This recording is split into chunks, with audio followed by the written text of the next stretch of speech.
Hello दोस्तों, कैसे हैं आप सभी लोग। स्वागत है आप सभी का एक बार फिर से नेक्स्ट जेन ई नर्सिंग के इस ऑनलाइन प्लेटफॉर्म पे। तो दोस्तों, आज का जो अपडेट है वो बहुत बड़ा अपडेट है आपके लिए। एक नया वैकेंसी का अपडेट है और वैकेंसी जो आई है आपकी वो कहाँ आई है? रेलवे बोर्ड के अंदर। कहाँ आई है? भारत सरकार की वैकेंसी जो कहाँ पे? रेलवे मंत्रालय आरआरबी की आपकी क्या रहने वाली है? वैकेंसी रहने वाली है। ठीक है, आरआरबी ने है जो अभी अभी क्या किया है, अप्रूवल जो है दिया है। कब दिया है ये अप्रूवल? 17 जून को, यानी कि 17 जून को क्या किया है, अप्रूवल मिला है आपकी नई वैकेंसी को। अगर मैं बात करता हूँ सब्जेक्ट क्या है इसका, vacancies of paramedical categories to be notified in 2025 में पैरामेडिकल की जो वैकेंसीज है जो आपको क्या करनी है, नोटिफाई करनी है। नीचे यहाँ पे रेफरेंस नंबर दिया है बोर्ड का, जो लेटर है उसका क्या दिया हुआ है यहाँ पे, रेफरल लेटर जो है यहाँ पे नंबर दिया हुआ है। Assessment of vacancies of paramedical categories done by the zonal railway in indent managing module and HRMS has been examined by in railway board. जो रेलवे रिक्रूटमेंट जो सेल्स होती हैं उन्होंने अलग अलग जोन से क्या मांगे थे, वैकेंसीज का अपडेट मांगा था कि कहाँ पे कितनी वैकेंसीज है, कितनी खाली अभी पोस्ट वहाँ पे हैं। उसके अकॉर्डिंग उनको पहले क्या करवाया गया, पोस्ट के लिए डिटेल जो है प्रोवाइड करेगी। उसके बाद में जो बोर्ड बैठता है उस बोर्ड ने क्या किया, इस चीज को अप्रूवल दिया।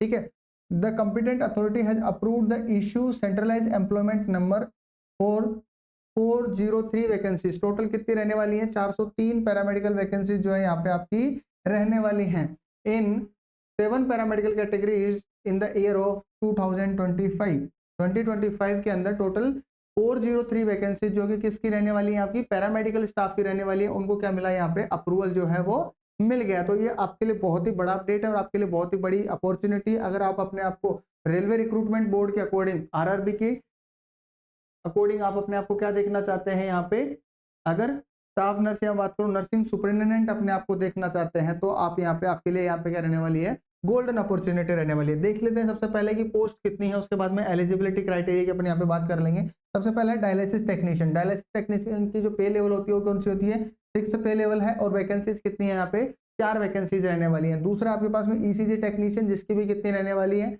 पे लेवल जो 4 रहने वाला और वैकेंसी कितनी है यहाँ पे, 4 वैकेंसी जो है रहने वाली है। लैब असिस्टेंट ग्रेड 2 की अगर बात करता हूँ तो पे लेवल जो यहाँ पे 3 है एंड वैकेंसीज टोटल कितनी है, 12 है। नेक्स्ट अपन बात करते हैं नर्सिंग सुपरिटेंडेंट या फिर बात करता हूँ नर्सिंग ऑफिसर।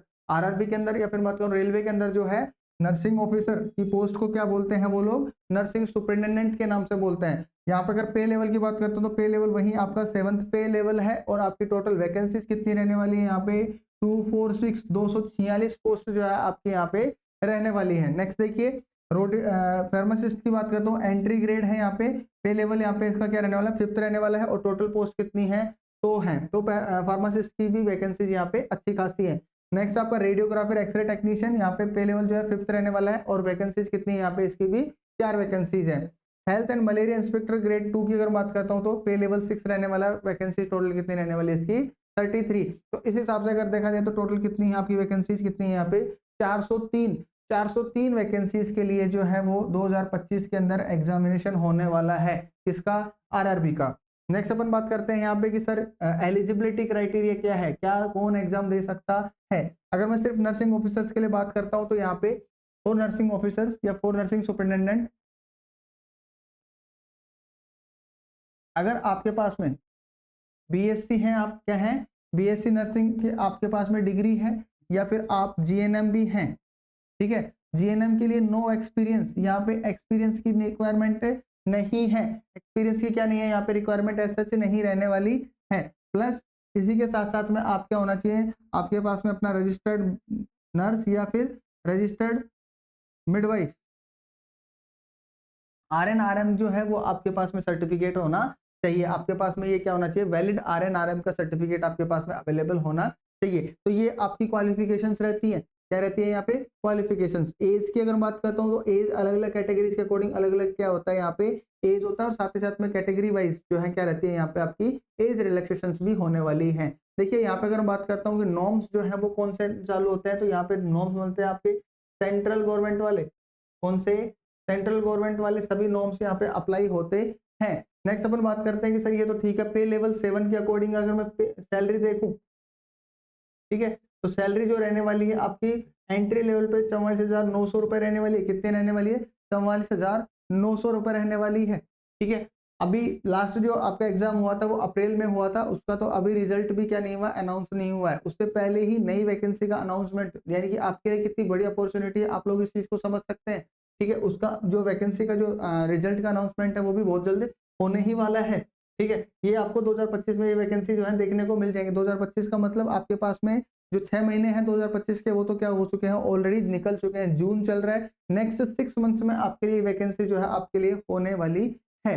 नेक्स्ट अपन बात करते हैं सर, ये तो इसके अलावा आपका टीएडीए, ठीक है, इसके अलावा और भी बहुत सारे अलाउंसेज होते हैं। तो अगर बात करता हूँ इन हैंड सैलरी कितनी होगी, तो जो आपकी फर्स्ट सैलरी है वो अराउंड होगी आपकी 70,000 की अप्रोक्स। कितनी रहने वाली है भाई इसके अंदर, 70,000 की अप्रोक्स रहने वाली है। साथ ही साथ में आपको रेलवे के वो सभी बेनिफिट मिलेंगे जो आपके एज ए नर्सिंग सुपरिटेंडेंट बनते हैं। वहां पे आपको सारे के सारे बेनिफिट्स जो है आपके लिए अवेलेबल होते हैं। नेक्स्ट अगर मैं बात करता हूँ कि प्रमोशंस जो है बहुत ही इजी है, आराम से 3 से 4 साल के अंदर, 3 से 4 साल के अंदर आप क्या बन सकते हैं, सीनियर नर्सिंग सुपरिटेंडेंट जो है बन सकते हैं। तो आपके लिए ये भी बहुत बड़ी बात है, क्योंकि अगर मैं बात करूं एम्स जैसे इंस्टीट्यूट्स में, दिल्ली एम्स के अंदर तो 15-15 साल में क्या नहीं होते हैं, प्रमोशंस नहीं हो रहे हैं। ठीक है, तो 15 साल तक जो है आप नर्सिंग ऑफिसर की पोस्ट पे ही काम करते हो। 15 साल के बाद में भी कोई गारंटी नहीं है कि आप प्रमोट होकर सीनियर नर्सिंग ऑफिसर बन जाते हो। लेकिन मैंने देखा है, खुद की अपनी आंखों से देखने की बात है कि रेलवे के अंदर अगर बात करता हूँ, स्पेशली नर्सिंग सुपरिटेंडेंट 3 से 4 साल के अंदर वो सीनियर नर्सिंग सुपरिटेंडेंट बन जाते हैं। ठीक है, तो ये भी बड़ी बात है आपके लिए। मैं बात करता हूँ सिलेबस की। ठीक है, तो सिलेबस जो है आपका 100 एमसीक्यू का क्या होता है, पेपर होता है। कितने आज का होता है, 100 एमसीक्यू, 100 नंबर का क्या होता है यहाँ पे पेपर होता है। इसके अंदर 80 क्वेश्चंस जो है, 80 एमसीक्यूज जो है वो क्या रहते हैं आपके भाई, टेक्निकल यानी कि नर्सिंग से आएंगे। कितने आएंगे, 80 एमसीक्यूज तो आपके नर्सिंग से रहने वाले हैं। ताकि 20 क्वेश्चंस जो है वो क्या रहने वाले आपके जनरल नॉलेज, जीके, या फिर जनरल साइंस, या फिर रीजनिंग के यहाँ पे रहने वाले हैं। तो ये सभी चीजें हैं जो आपकी किससे रिलेटेड है, रेलवे के एग्जाम से रिलेटेड रहने वाली है। अगर आप बात करेंगे फॉर्म निकलने की डेट्स वगैरह जो अभी तक अनाउंस हुई नहीं है, बट होपफुली जो है जैसे ही आपकी प्रीवियस वैकेंसी का रिजल्ट अनाउंस हो जाता है, उनकी ज्वाइनिंग हो जाएगी, तो उसके बाद में ही पॉसिबली इसका जो नोटिफिकेशन है, डिटेल जो notification according to the zone की किस जोन में किस जगह पे कितनी वैकेंसीज आई हैं, तो वो भी आपको बहुत ही जल्द यहाँ पे पता लग जाएगा। लेकिन आप लोगों को अपनी तैयारी जो है वो अभी से कंटिन्यू कर देनी है। अभी से अगर आप लगेंगे तो आप रेलवे के एग्जाम को इजीली क्रैक कर सकेंगे। साथ ही साथ में एक बड़ी चीज यहाँ पे और है। बड़ी चीज क्या है कि यहाँ पे नो 80-20, यानी कि 80-20 का जो रेशियो है आप लोगों के लिए, जो महाभारत है, ठीक है, स्पेशली फॉर बॉयज 80-20 का जो रेशियो है, 80-20 जो है यहाँ पे लागू नहीं होता है, अप्लाइड नहीं होता है। तो ये भी बड़ी बात है कि सेंट्रल गवर्नमेंट की वैकेंसी है, रेलवे बोर्ड की वैकेंसी है। ठीक है, और साथ ही साथ में यहाँ पे 80-20 भी आप लोगों के लिए क्या नहीं है, यहाँ पे अप्लाई नहीं होने वाला है। तो ये बड़ा अनाउंसमेंट था आप लोगों के लिए, जो आज ही क्या हुआ है, यहाँ पे रिलीज हुआ है नोटिफिकेशन, जिसके बारे में हमने आपको बताया है। ठीक है, तो इसी के साथ में आज का जो ये सेशन अपने यहाँ पे फिनिश करते हैं। आप लोगों को अगर कोई भी क्वेरी है आरआरबी की वैकेंसी से रिलेटेड, तो आप लोग हमसे कमेंट में पूछ सकते हैं, आपकी सारी सहायता यहाँ पे की जाएगी।